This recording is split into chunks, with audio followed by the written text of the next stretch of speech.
Bonjour chers étudiants, nous continuons dans cette vidéo à présenter les outils permettant de résoudre des problèmes liés au circuit électrique. Ainsi, nous allons voir le théorème de Thevenin suivi du théorème de Norton. Ces théorèmes sont sans doute les théorèmes les plus puissants et les plus importants de l'électrocinétique. Leur maîtrise permet bien souvent de résoudre des problèmes complexes en un minimum de temps et en manipulant très peu d'équations.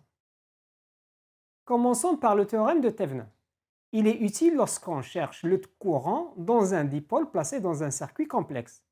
On considère alors que ce circuit qui alimente ce dipôle est équivalent à un générateur de tension, dit de Thevenin, de force électromotrice E Thevenin et de résistance interne R Thevenin. Avec R Thevenin est égal à la résistance équivalente du circuit lorsque tous ces générateurs sont éteints.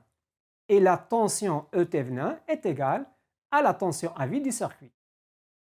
Le générateur équivalent de Thevenin associé au circuit électrique peut également être remplacé par le modèle équivalent de Norton, où R Norton est égal à R Thevenin et I Norton est égal à E Thevenin sur R Thevenin. Ce qui permet de dire que tout circuit électrique linéaire peut être remplacé par un générateur de courant, dit de Norton, de courant électromoteur I Norton et de résistance interne R Norton. La résistance de Norton se détermine de la même façon que la résistance de Thevenin et le courant de Norton est égal au courant circulant dans la branche du dipôle lorsque l'on court-circuite ces deux bornes. Reprenons l'exemple qu'on a déjà traité par loi de Kirchhoff et par théorème de superposition. Alors pour appliquer le théorème de Thevenin ou de Norton, nous devons isoler la branche contenant la résistance R et remplacer le reste du circuit par son générateur de Thevenin équivalent ou de Norton équivalent. Commençons par celui de Thevenin. Pour trouver la résistance de Thevenin, il faut éteindre tous les générateurs du circuit. Vous pouvez voir que les résistances R1 et R0 sont en parallèle et donc la résistance équivalente entre A et B est égale à R0 parallèle à R1. Et E Thevenin est donné par la tension à vide entre A et B. Nous pouvons alors écrire E Thevenin égale à E0 moins R0 fois I', qui est égal à E1 plus R1 fois I'.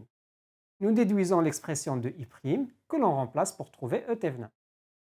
Une fois qu'on a E Thevenin et R Thevenin, on peut appliquer la loi de Maille. E Thevenin moins R Thevenin I moins RI égale à 0, d'où l'expression du courant I. On peut aussi appliquer le diviseur de tension pour trouver UAB puis déduire le courant I. Si maintenant on veut employer le modèle de Norton pour trouver le courant I, alors la résistance de Norton se détermine de la même façon que la résistance de Thevenin. Et pour trouver le courant de Norton IN, on court-circuite la branche AB, ce qui permet d'écrire la tension UAB égale à E0 moins R0 fois I0, qui est égal aussi à E1 moins R0 fois I1. Ces deux expressions étant nulles, on peut déduire I0 et I1, ce qui permet de déduire le courant de Norton, qui est la somme de I0 avec I1. Maintenant qu'on a la résistance de Norton et le courant de Norton, on peut appliquer le diviseur de courant pour trouver l'expression du courant I.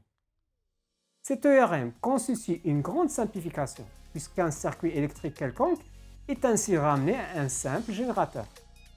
Le calcul de l'intensité du courant dans une branche peut donc se faire en isolant cette branche et en remplaçant le reste du circuit par son générateur équivalent de Thevenin ou de Norton. La suite sera dédiée au théorème de Millman. A tout de suite.